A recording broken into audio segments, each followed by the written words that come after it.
What's up, everybody? Once again, my name is Matt, and welcome back to Let's Play The Legend of Zelda Skyward Sword. In the last episode, we arrived here at the Lanayru Sand Sea, and in this episode, well, we're gonna set sail for Skipper's Retreat, so we can locate a sea chart that will help us navigate this vast ocean and find these second sacred flames. So let's start by talking to Skipper. Shall we shove off, Verm? Let's do it, man. Alright, let's go, Verm.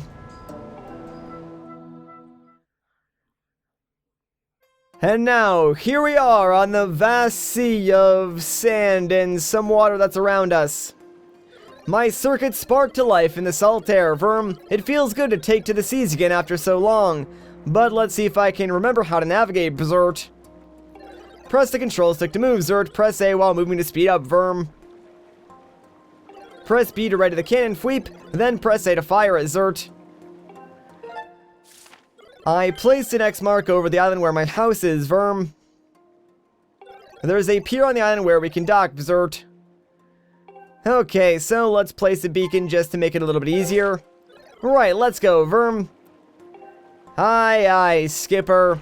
Yeah, controlling the boat is basically the same as controlling Link. You do have a stamina meter of sorts, so, you know, make sure you don't blow out the engine, as it were, because that would be pretty bad. But, just look at this water. You can see all the way to the bottom. It's like crystal clear. I would love to just be able to swim all around and explore, but sadly, we really don't get that opportunity. So instead, we'll just sort of admire it from the deck of our little tiny dinghy. Anyways, we're just about here, so let's pull up to the dock and get out and start exploring. Skipper's Retreat is actually a very interesting area. It's not too big, but there is a lot to do, and of course we need to make our way all the way to the top because that's where we're gonna find the map. We've arrived, Veep. My shack is at the very top, Verm. The sea chart we need is in my shack, Zert, but you're the one who will have to go to get it, Zert. There are more monsters about than before, so be careful, Veep. I can't wander far from the boat, so I'll just stay here, Verm. Yeah, you know, it's kind of weird how he sort of acknowledges the fact that, like, he can't go far from the boat because then he would be, like, in the present and non-functioning. So it's, like, kind of weird how the robots know they're sort of tied to the area around the time shift crystal, yet they don't really acknowledge that the future is even existent. Like, someone even in the last episode, I think, commented, like, do the robots see past the area of the time shift crystal? Because if they do, you know, how come none of them really mention the fact that it's sandy, or mention the fact that, yeah, your map currently actually reflects the current state of the environment, not the past state? So I don't know, it's really weird, and I guess, like, that's an overlook on the developer's part or the writer's part, because you can't really expect them to, like, have very specific situational dialogue.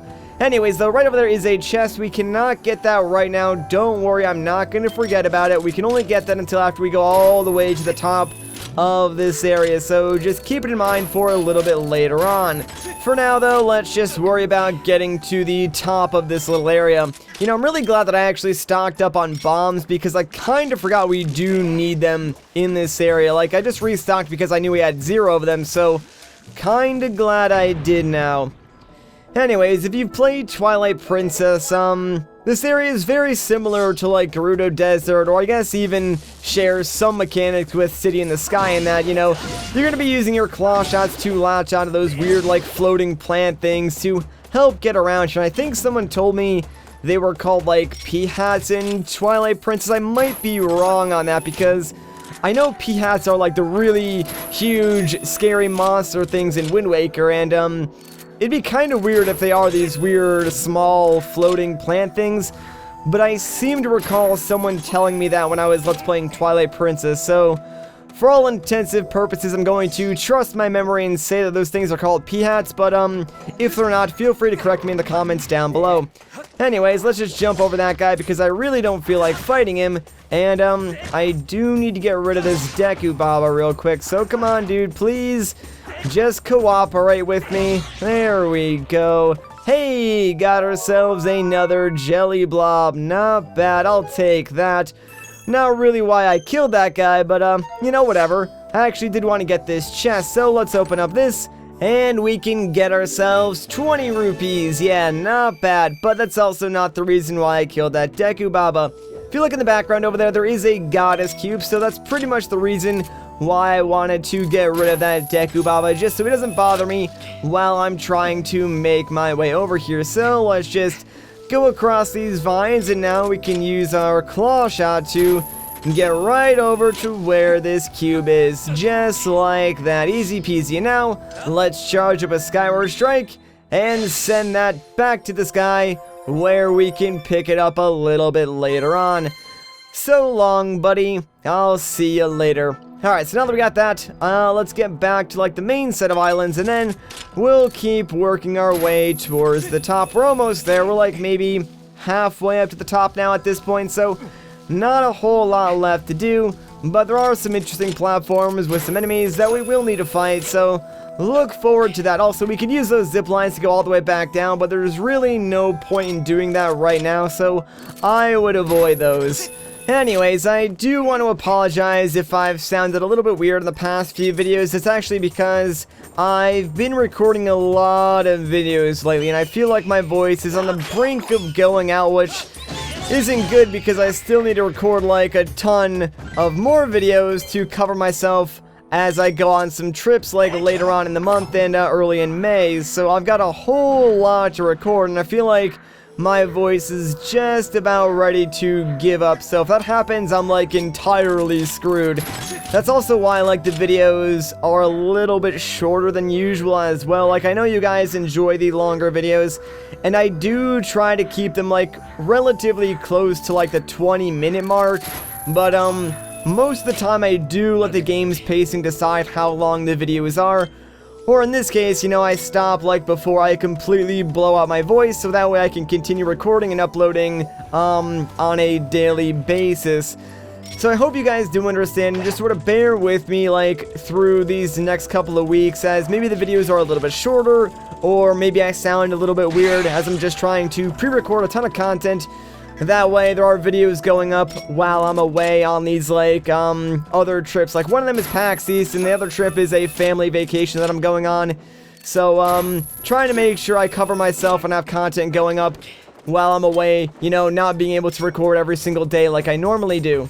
Alright, so before we go any further, let's take care of these two enemies, because they might try to bother us as we're sort of hook-shotting our way to like the next couple of targets, and that would be really bad. So let's get them out of here, and now we can continue on. And holy crap, if I actually do this fast enough, I might be able to get over that mountain range before this thing flies downward. Oh my gosh, please, please, please, come on. No! That was my one shot, I missed it. I screwed it all up, guys. Well, that kinda stinks. Now we gotta wait until this goes all the way back up, and we get another clear shot. Alright, come on, can I actually target this thing? That would be, you know, great. There we go, finally. It's kind of hard to like hit them when you're moving up and down and sort of flapping, but with that, we've made it to Skipper's shack. Let's head inside and see if we can locate that sea chart that we oh so desperately need. And holy crap, this place has really gone downhill over the course of like several hundred years. All this sand is everywhere, man. Well, let's do cleanup duty and just grab our gust bellows and start blowing this sand away. That is the chest that does contain the sea chart, but there's still a couple of other things that we can find if we clear out even more of this sand. Like, for instance, some members of Skipper's crew. Yeah, it's kind of morbid. Also, an amber relic. Everyone knows it's my favorite collectible ever, right? Like, we can never have enough of those. Sarcasm aside, I really don't think there's much else to find. So let's grab those rupees, and now we are free to open up this chest and get ourselves the sea chart, so we can navigate the sea and find the second sacred flame. And with that, we have the ancient sea chart. Hooray, we did it, guys. Didn't take that long. Master, I've determined that this is Skipper's sea chart. Let's take it back to him. Alright, you got it, Fi. Master, look over there.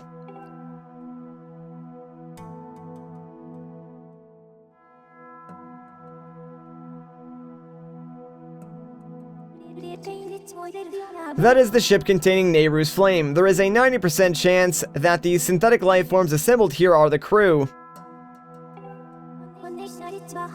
This image would indicate that the ship's captain spent many happy days among his many crew members. Aw, well, isn't that sweet? Yeah, so we can check out some of these pictures. I'm pretty sure this one's a straight-up rip-off of Titanic.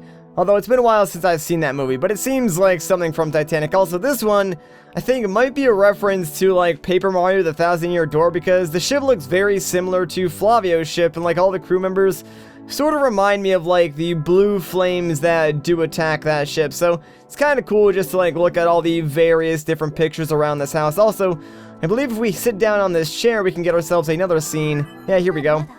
A report master. I have detected a bug infestation in the upper area of the house.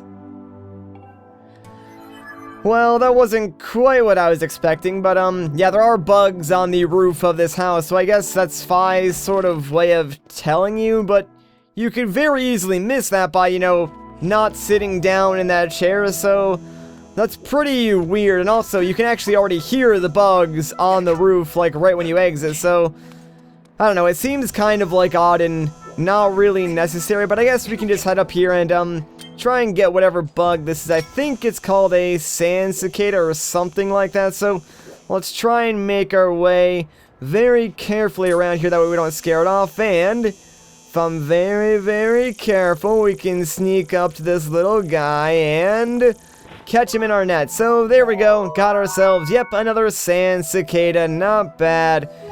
Yeah, I really haven't been, going after bugs as much lately, just because I really don't think, like, there's gonna be much of a time when I use them, so I've sort of just, like, stopped really collecting them, but maybe I'll get back into it, I don't really know. Alright, so we're basically done with Skipper's retreat. We just have to, like, go and return back down to the Skipper himself, and we could use the zipline to go back down there, but remember that chest that we saw on our way up here? Well, now is the time we go and get it. So what you want to do is, dive right off of this dock and aim yourself towards the platform that has the chest on it. It's pretty easy, and it's a very long fall, so let's just line ourselves up with this platform and make a safe landing. So that's how you reach this chest. Now, we can open this up and get ourselves a silver rupee worth 100 rupees. So yeah, not bad. Sure, you don't get, like, the exhilarating feeling of riding down a zipline, but, you get yourself 100 rupees, and I think that is worth it more than just, like, a couple of seconds of excitement, so I'll take the rupees any day. Alright, so now we can just use our claw shot to go back to the dock, and we can talk to the Skipper. You know, we seem to have gotten through, like, Skipper's retreat a lot faster than I thought we would, which is kind of unfortunate. I really hope that bomb actually works, because it's kind of far away. Alright, good. But, yeah, like I was saying, it is kind of unfortunate, because that's really all I had planned for this video, so, this one might be kind of short, and I do apologize for that, but, I am going to end things off here. So if you guys enjoyed this video, a like rating would be greatly appreciated. If you want to see more, consider subscribing. But once again, guys, my name is Matt. Thank you so much for watching, and I'll catch you in the next one.